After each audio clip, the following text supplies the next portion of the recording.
آگے کلام بتاتا ہے کہ ملک میں 40 برس تک امن تھا، مگر سوال یہ پیدا ہوتا ہے کہ کئی کو امن تھا؟ اس کی وجہ یہ ہے کہ لوگ خدا کے حکموں کے مطابق چلنے لگے۔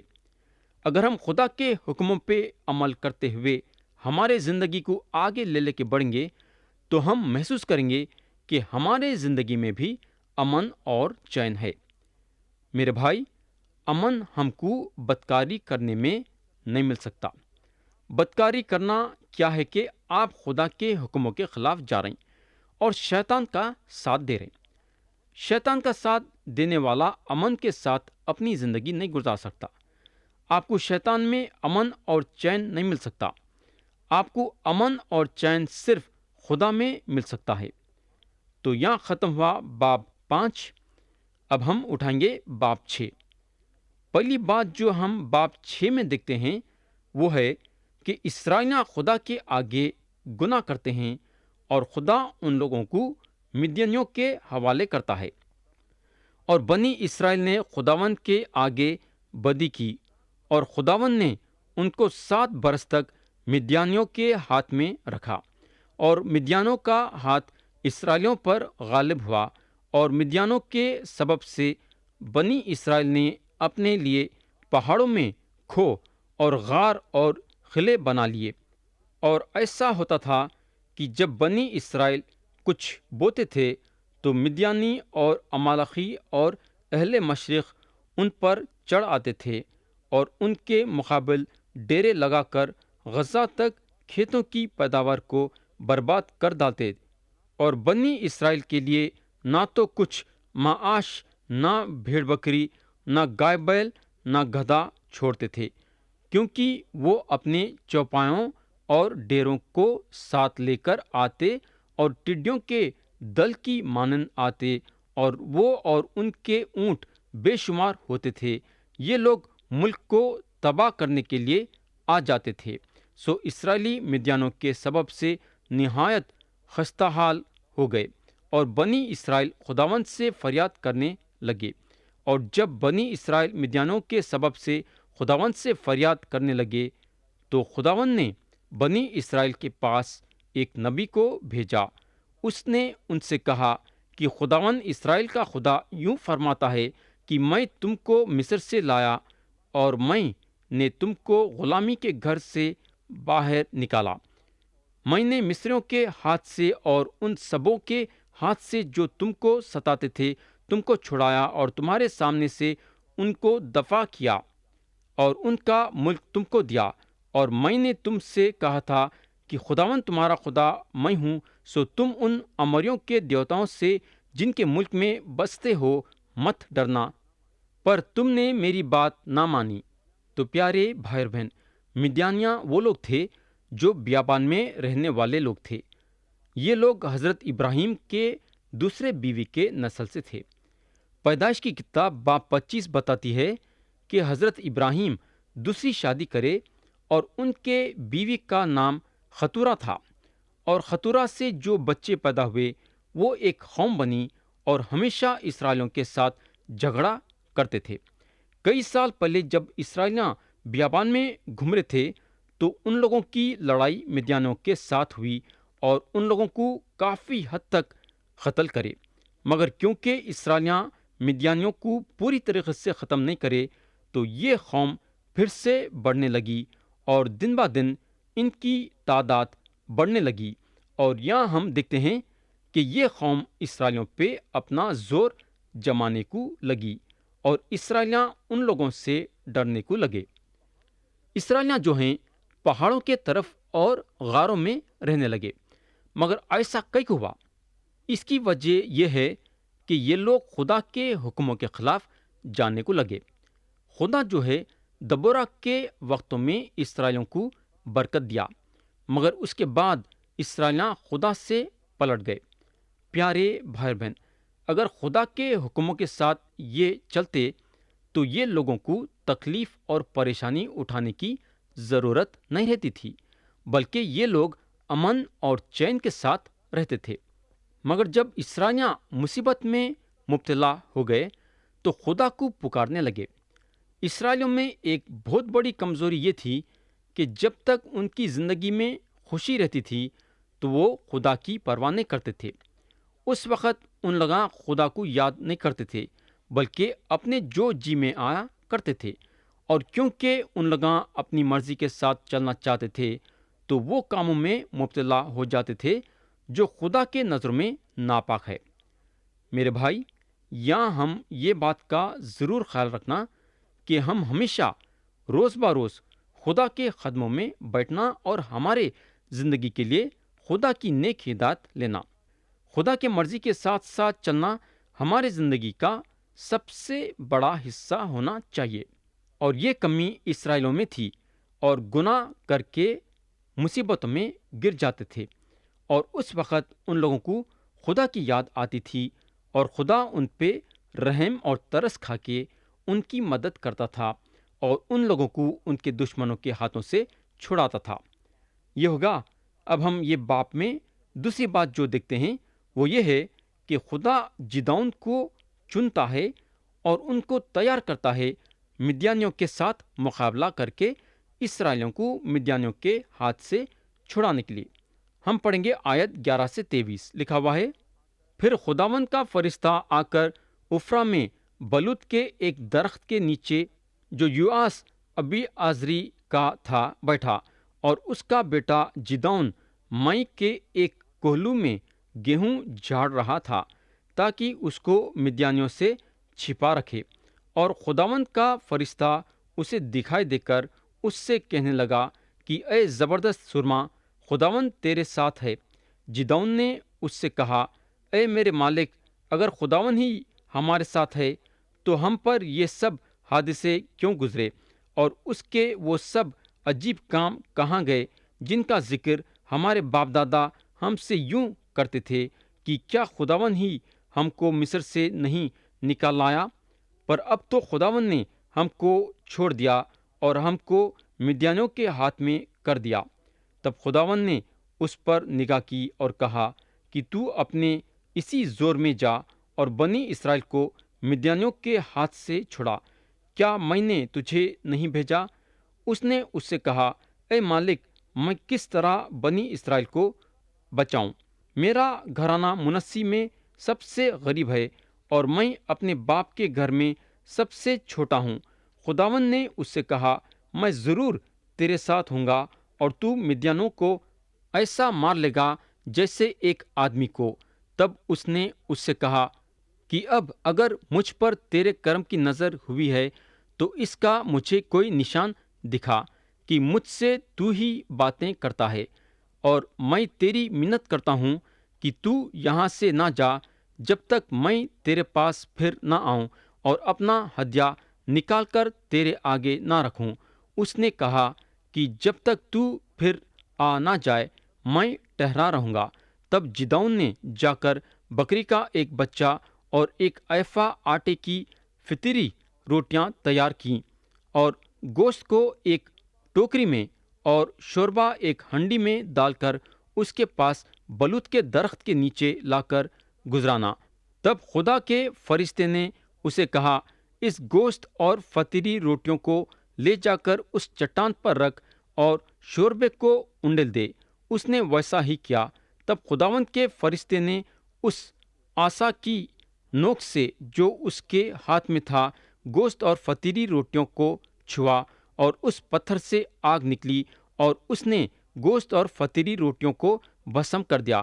تب خداوند کا فرشتہ اس کی نظر سے غائب ہو گیا، اور جدعون نے جان لیا کہ وہ خداوند کا فرشتہ تھا۔ سو جدعون کہنے لگا، افسوس ہے اے مالک خداوند کہ میں نے خداوند کے فرشتے کو روبرو دیکھا۔ خداوند نے اس سے کہا، تیری سلامتی ہو، خوف نہ کر۔ پیارے بھائی بہن، اگر ہم آیت 11 دیکھیں گے تو کلام بتاتا ہے کہ فرشتہ آ کے بلوت کے ایک جھاڑ کے نیچے بیٹھ گیا، اور اس وقت جدعون ایک کولو میں گیہوں جھاڑ رہے تھے۔ انہوں اپنے مال کو مدیانیوں سے چھپانا چاہتے تھے۔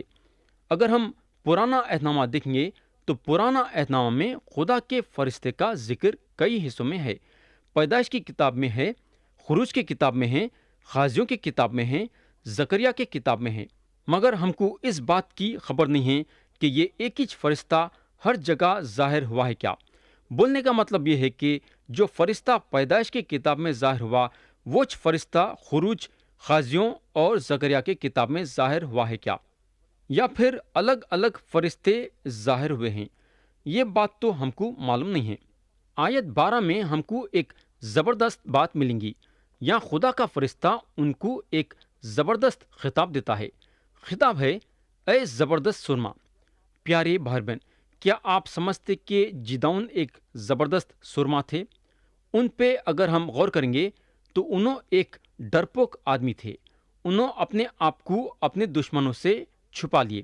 ان کو اپنے دشمنوں کا ڈر تھا، اور یہاں خدا ان کو بولتا ہے، اے زبردست سرما۔ تو اب سوال یہ پیدا ہوتا ہے کہ انہوں سرما کیسا ہو گئے؟ یہ سوال کا جواب ہم کو آگے ملے گا۔